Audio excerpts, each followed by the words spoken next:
ETF index mutual funds నేర్చుకుని stock మార్కెట్లో రాణించాలనుకుంటున్నారా? వెంటనే ఈ నెంబర్కి కాల్ చేయండి.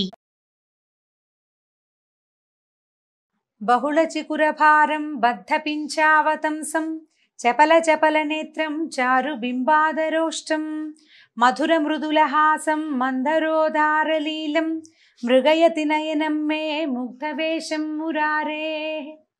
భాగవత కథాసుధ 4వ భాగంలోకి వచ్చాం. అంటే ధనుర్మాసం 4వ రోజు గోదాదేవి కృష్ణుడి లీలని తన చెల్లులకు చెప్తూ నిద్రలేపుతూ రంగనాథుడి సేవకు వేళయింది రండి అని పిలుస్తోంది. మనం ఇప్పుడు కృష్ణ సేవలోకి వెళ్దాం. పూతనని తృణావర్తుడిని ఇద్దరిని బాలుని రూపంలో ఉన్న నారాయణమూర్తి సంహరించాడు. ఆ తర్వాత ఏం జరిగిందో చూద్దాం. ఒకరోజు యశోదాదేవి పిల్లవాడికి పాలిచ్చి ఒళ్ళో కూర్చోబెట్టుకుని చూస్తోందట పిల్లాడికేసి. తల్లులు పిల్లల అందాన్ని అలా పరిశీలిస్తారు. నా పిల్లడి కళ్ళు అచ్చు నాలాంటివే, వీడి ముక్కు వాళ్ళ నాన్నది, ఆ మూతి నాయనమ్మదో మేనత్తో ఇలా ఆలోచిస్తూ పిల్లల్ని కన్ను ముక్కు జుట్టు సవరిస్తూ చూసుకుంటూ ఉంటే అని ఆవలించాట చంటివాడు. ఈ నోరు తెరిచిన పిల్లాడికి ఆ లోపంలో నోట్లో ఆకాశము, నక్షత్రాలు, సూర్యుడు, చంద్రుడు, భూమి, సముద్రాలు, పర్వతాలు, నదులు, చరాచర సమస్త సృష్టి కనిపించిందట. ఆమె వణికిపోయింది. ఏమిటి పిల్లాడెంత, వాడి నోరెంత, అది ఏం కనపడుతుందో ఆ కనపడేది ఏమిటో తెలియలేదు. కళ్ళు మూసుకుందట భయమేసి. భయపడుతూనే కళ్ళు తెరిచి చూస్తే ఏమీ లేదు. ఆవలించిన పిల్లాడు కళ్ళు మూసుకుని నిద్రపోతున్నాడు. ఈవిడ అనుకుంది, ఒక్క క్షణంలో భగవంతుడి అనుగ్రహం ఆమె మీద ఉన్న విష్ణుమాయ తొలగిపోయింది. అబ్బే, ఆ తొలగిపోవటం వల్ల ఆవిడకి అది కనపడింది. ఎప్పుడైతే ఈ కంగారు పడిందో మళ్ళీ ఆమెని మాయలోకి లాగేశాడు భగవంతుడు. నా పిల్లాడే, ఏమిటో నాకు అట్లా ఉండుండి అలా అనిపిస్తూ ఉంటుంది, అంతా నా భ్రమ అని అనుకుని సర్దుకుంది. తను నా పిల్లాడే, ఇదేవి నేను చూసింది ఏది నిజం కాదు, ఏదో భ్రమలో చూశాను, ఊరికే నాకే కన్ను కలిగింది అని అనుకుని సర్దేసుకుంది. తర్వాత ఏమైందట, కొద్ది రోజుల్లో గర్గుడు అనే మహాతపస్వి యాదవ వంశాలకి పురోహితుడు. అయితే ఈ గర్గ ఋషి వీళ్ళని చూడ్డానికి వచ్చాడు. వచ్చేసరికల్లా ఈయన నందుడు పరమానంద భరితుడై ఆయన కూర్చోండి అని కూర్చోబెట్టుకున్నాడు. ఆయన చాలా పూజించాడు. భార్య పిల్లవాడు అందరితోటి ఆయన సేవించాడు. రోహిణీదేవిని తీసుకొచ్చి, మహర్షి, మీ వంటి వాళ్ళు మమ్మల్ని తరింపజేయడానికి మా ఇళ్ళకు వస్తారు, మీకు ఏ సేవ చేయమంటే అది చేస్తానన్నాడు. తర్వాత ఎలాగో మీరు వచ్చారు కాబట్టి మా యందు అపారమైన దయతోటి నా కుమారుడికి మా ఇంట్లోనే ఉంటున్నటువంటి వసుదేవుని కుమారుడు ఇద్దరికి నామకరణం చేసి ఆశీర్వదించండి అని అడిగాడు. ఈ గర్గుడు నవ్వాడట ఆయన. అయితే గర్గ సంహిత అని ఒక పుస్తకం ఉందండి, అందులో కూడా కృష్ణ గాథలు ఉన్నాయి. గర్గుల వారే రాసినవి కొన్ని కథలు. ఈసారి ఎప్పుడైనా వీలు వెంబడి చెప్పుకుందాం. అయితే ఈయన ఏమన్నాడంటే, నందా, నేను యాదవుల పురోహితుడని అందరికీ తెలుసు. నేను ఇక్కడికి వచ్చిన సంగతి నేను దాద్దామన్నా దాగదు. తర్వాత యాదవుల నివాసాలకి నేను ఎప్పుడు వెళ్తాను, అది నా కర్తవ్యం, ఏంటి వంశానికి పురోహితుడు కాబట్టి పెద్ద పట్టించుకోరు. కానీ ఇక్కడ నేను వేసే ప్రతి అడుగు, నేను చేసే ప్రతి పని కంసుడికి సమాచారం వెళ్తుంది. ఎవరెవరి ఇళ్లలో నేను ఎక్కువసేపు ఉన్నాను, ఎవరి పిల్లవాడిని నేను ఎంత పరిశీలించాను, ఎవరికి ఏ ధర్మకార్యాలు చెప్పాను అన్నీ తెలుస్తాయి. అప్పుడు అతను, ఎందుకంటే ఇతని తాలూకు గూఢచారులు అనేక రూపాలతో రాజ్యమంతా విస్తరించి ఉన్నారు. దేవకీదేవి 8వ గర్భంగా మగపిల్లాడే పుట్టాడని, ఆ పిల్లాడు ఎక్కడో రహస్యంగా పెరుగుతున్నాడని, అప్పుడు కనపడిన ఆడపిల్ల ఉందే అదేదో దైవ మాయ అని చాలా మంది అనుకుంటున్నారు. ఏముంది, నలుగురు 4 రకాలుగా మాట్లాడుకుంటారు. ఆ మాటలు కంసుడి వరకు చేరాయి. వాడు నమ్ముతున్నాడు కూడా. అది దైవమాయ, పిల్లాన్ని ఎక్కడో దాచేశారు విష్ణువు, లేదా దేవతలే దాచేశారు, వాళ్ళు నా శత్రువులని భావిస్తున్నాడు. నేను ఇక్కడికి వచ్చి నలుగురితో పాటు నిన్ను పలకరించి వెళ్ళానని అనుకున్నాడు అనుకో, అది నీకు క్షేమం, నీ పిల్లలకి క్షేమం. అలా కాకుండా నేను పనిమా అలా మీ ఇంటికి వచ్చి మీ ఇంట్లో ఉన్న పిల్లలకి, నేను నీ పిల్లలకే పోని ఏదేదో జాతకర్మాలు చేశానన్నా అని ఆయన తెలిసిందో ఆ దుర్మార్గుడు ఈ పిల్లల్ని బతకనివ్వడు. ఇప్పటికి చాలామంది పసిబాలురిని పొట్టన పెట్టుకున్నాడు. ఈ ఆలోచన మానేసేయమన్నాడు. అనేసరికల్లా ఈ నందుడు ఒప్పుకోలే. అయ్యా, ఎంత మాట, నేను ఎవ్వరికీ చెప్పను, అసలు బయటికి రానివ్వను, అట్టహాసంగా చెయ్యను. నీ అంతటి మహానుభావుడు మా పిల్లలకి పేరు పెట్టడమే మాకు గొప్ప నాయన, ఎవ్వరికీ చెప్పం, నేను నా భార్య అంతే. మూడో మనిషికి, మూడో కంటికి తెలియనివ్వం. ఇప్పుడు రోహిణీదేవి ఉంది కాబట్టి ఆవిడదే 3వ కన్ను, 4వ కన్ను ఇక లేనే లేదని బతిమలాడాడు. నేను స్వయంగా ఏర్పరచుకుంటాను, నా గోశాలలో, ఇంట్లో కూడా చెయ్యొద్దు, గోశాలలోకి వచ్చి పిల్లలకి పేర్లు పెట్టండి అని బతిమలాడాడు. సరే, ఆయన ఒప్పుకున్నాడు. నందుని గోశాలలో ఎవ్వరికీ తెలియకుండా రహస్యంగా శాస్త్రోక్త విధానంగానే నామకరణాది సంస్కారాలు చేసేశారట. పిల్లలకి పేర్లు పెట్టాలి, నామకరణానికి బోల్డంత మంత్రం అవన్నీ ఉంటాయి. పిల్లల్ని తేనె పెరుగు, పాలు పెరుగు తేనె కలిపి ఇస్తారు.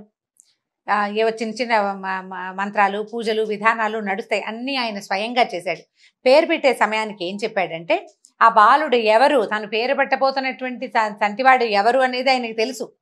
ఆ రహస్యం నందుడికి చెప్పకుండా ఆయన భార్యకు అసలు అర్థం కాకుండా నిజమే చెప్పాడు. ఆయన ఏం చెప్పాడు, బాలుళ్ళకి పేరు రోహిణీపుత్రుడు తన మంచి గుణాలతో మిత్రులందరికీ ఆనందాన్ని కలిగిస్తాడు, అందుకని ఇతన్ని రాముడు అందాం.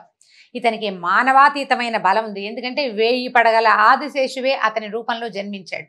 ఎంత బలం, భూభారం వహించగలిగిన వాడు. అంచేత ఇతను బలుడని బలరాముడని చెప్పబడతాడు. ఇతను సంకర్షణుడు, అంటే దేవకిదేవి గర్భం నుంచి ఈమె గర్భంలోకి ప్రవేశపెట్టబడ్డాడు కాబట్టి సంకర్షణుడని. అదే కాకుండా ఇతను యాదవులలో ఐకమత్యాన్ని కలిగిస్తాడు, ఎందుకంటే కంసుని భయంతో యాదవులందరూ తలా ఒక దారి పట్టారు, వాళ్ళందరినీ మళ్ళీ ఒక దారికి లాక్కొచ్చాడనమాట. సంకర్షణుడు అంటే ఆకర్షించేవాడు, దగ్గరికి లాగేవాడు అని.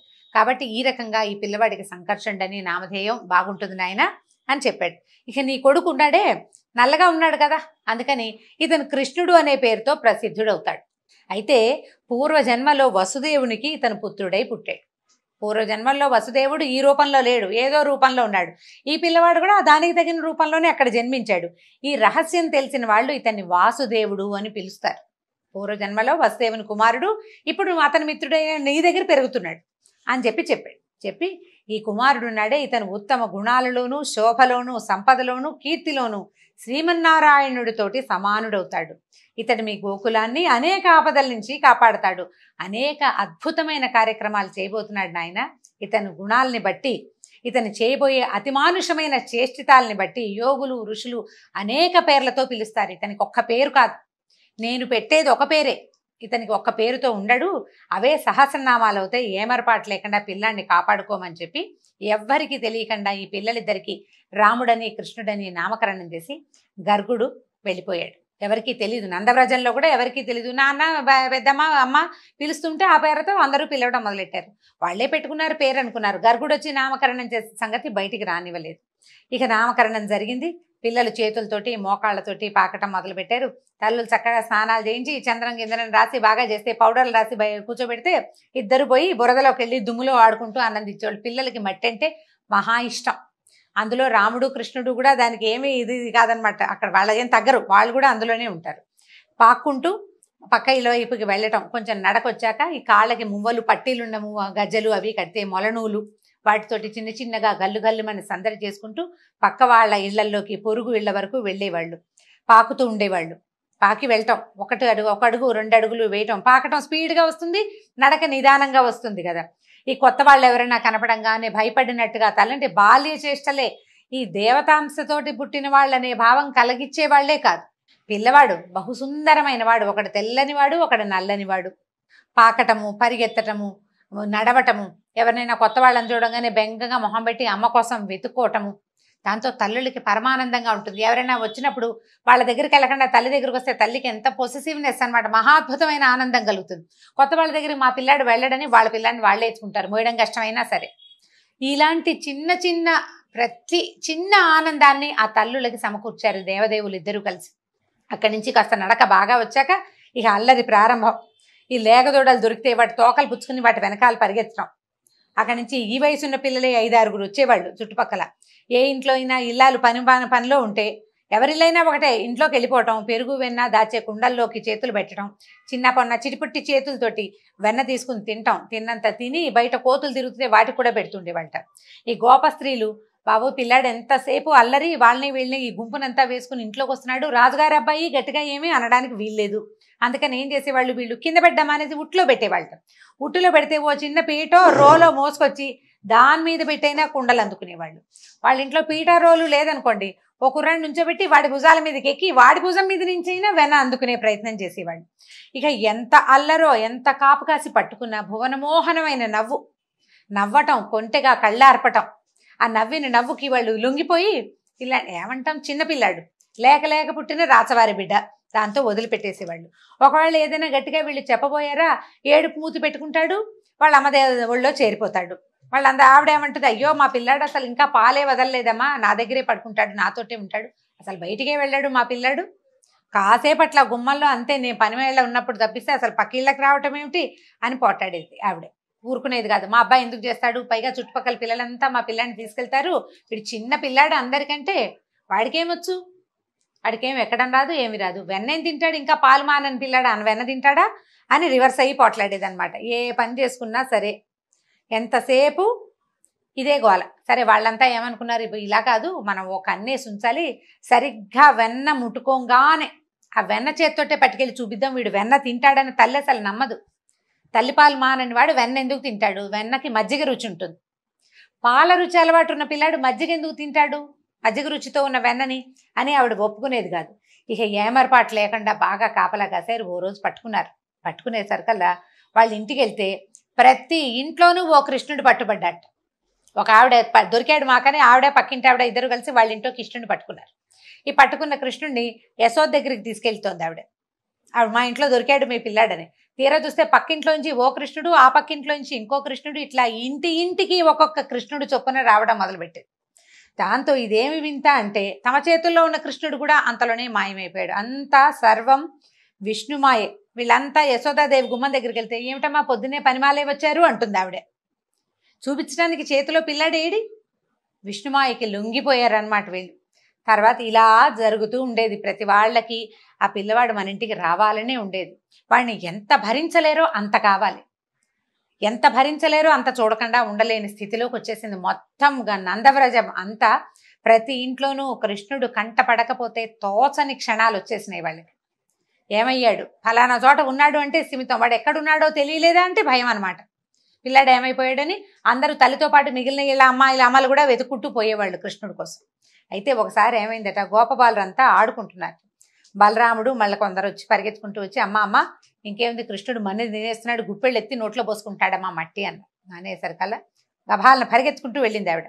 పరిగెత్తుకు వెళ్ళటం ఏమిటి, టక్కిని చేయి పట్టుకుంది. భయంగా చూశాడు.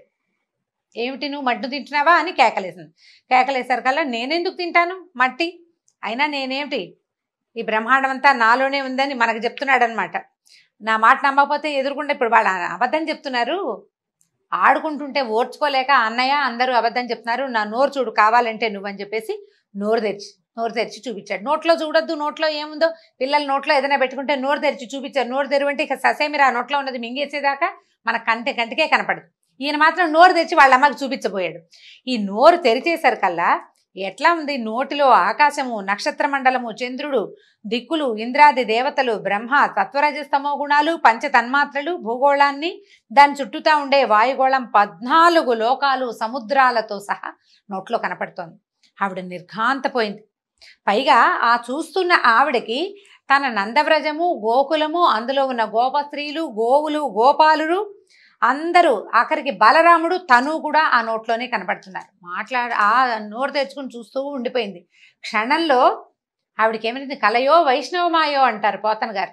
ఇదేమిటి, వీడు నోరెంత, చంటి పిల్లవాడు 4-5 ఏళ్లవాడు, వాడి ముఖం ఎంత, అందులో నోరెంత, ఆ నోట్లో ఈ అజాండమంతా కనిపించడం ఏంటి, ప్రపంచమంతా అని నిర్ఘాంతపోయింది.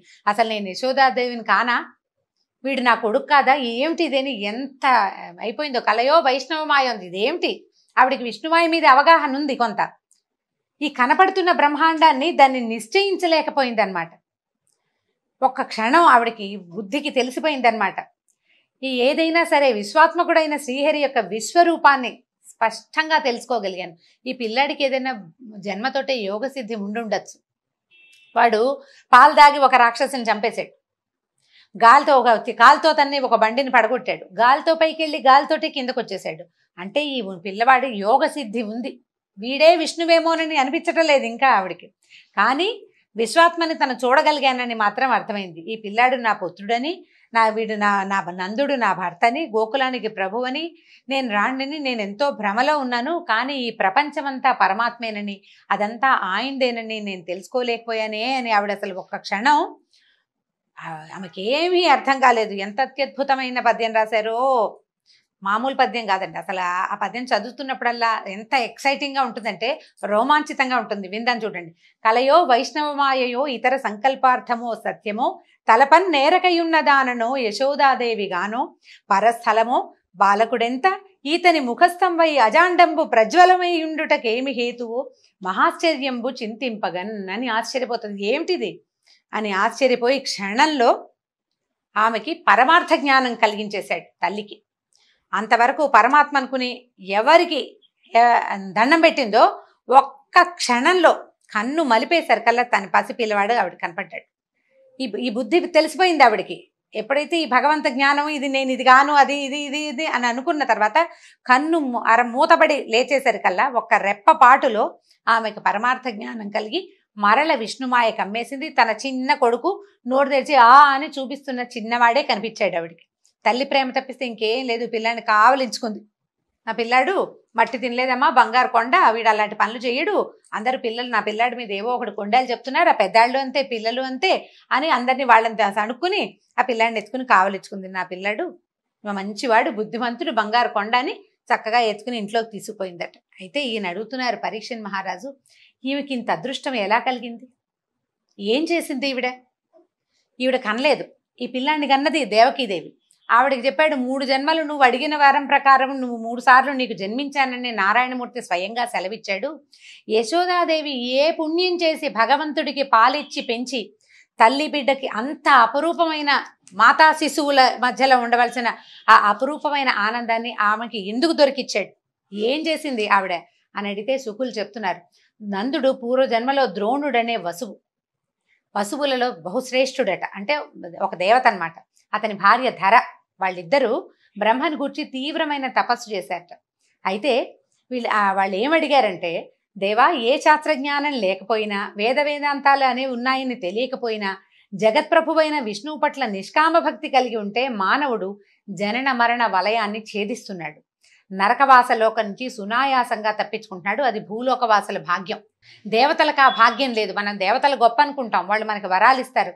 కానీ మనకి లభించే సౌభాగ్యం, మానవులకి లభించే భాగ్యం దేవతలకి లేదు. దేవతలందరికీ మానవులంటే మహా అసూయట. ఆ విషయంలో మేం కూడా భూలోకంలో జన్మించాలని ఏకాంత భక్తితో అంటే అనన్య భక్తితోటి జగన్నాథుడిని సేవించాలని కోరుకుంటున్నాము.